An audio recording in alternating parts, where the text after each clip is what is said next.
ಮಕ್ಕಳೇ, ಇವತ್ತು ಇರುವೆ ಮತ್ತು ಪಾರಿವಾಳ ಕತೆ ಹೇಳ್ತೀನಿ, ಕೇಳಿಸ್ಕೊಳ್ಳಿ. ಒಂದು ಕಾಡಿನಲ್ಲಿ ಒಂದಿನ ಬೆಳಗ್ಗೆ ಒಂದು ಇರುವೆ ಬಹಳ ಬಾಯಾರಿಕೆಯಿಂದ ನೀರನ್ನು ಹುಡುಕಿಕೊಂಡು ಕೊಳದ ಹತ್ತಿರ ಬಂತು.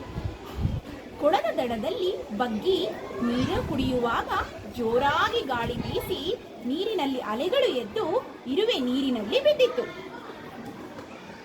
ಇರುವೆ ಜೀವ ಉಳಿಸಿಕೊಳ್ಳಲು ತುಂಬಾ ಪ್ರಯತ್ನ ಮಾಡಿತು.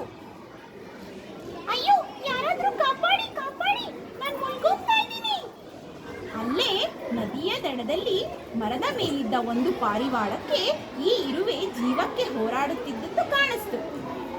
ಇರುವೆ ಮೇಲೆ ಕನಿಕರಗೊಂಡು ಕೆಲವು ಎಲೆಗಳನ್ನು ಮುಳುಗುತ್ತಿದ್ದ ಇರುವೆ ಹತ್ರ ಹಾಕ್ತು. ಇರುವೆ ತಕ್ಷಣ ಒಂದು ಎಲೆಯನ್ನು ಹಿಡಿದುಕೊಂಡು ಅದನ್ನು ಹತ್ತಿ ಹಾಗೆ ತೇಲುತ್ತಾ ದಡ ತಲುಪಿತು. ಅಪ್ಪ, ನಾನು ಬದುಕೊಂಡ್ಬಿಟ್ಟೆ. ಸಹಾಯ ಮಾಡಿದ ಪಾರಿವಾಳಕ್ಕೆ ಧನ್ಯವಾದ ಹೇಳಲು ಇರುವೆ ಮರದ ಹತ್ತಿರ ಹೊರಟಿತು.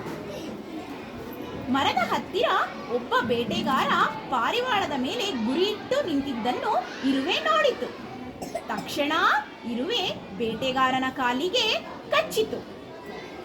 ಬೇಟೆಗಾರ ಜೋರಾಗಿ ಕೂಗಾಡಿದ. ಇದನ್ನು ಕೇಳಿದ ಪಾರಿವಾಳ ಸುರಕ್ಷಿತವಾದ ಜಾಗಕ್ಕೆ ಹಾರಿ ಹೋಯಿತು. ಹೇಗೆ ಪಾರಿವಾಳ ಇರುವೆಗೆ ಸಹಾಯ ಮಾಡಿತು, ಹಾಗೆ ಇರುವೆ ಕೂಡ ಪಾರಿವಾಳಕ್ಕೆ ಸಹಾಯ ಮಾಡಿತು.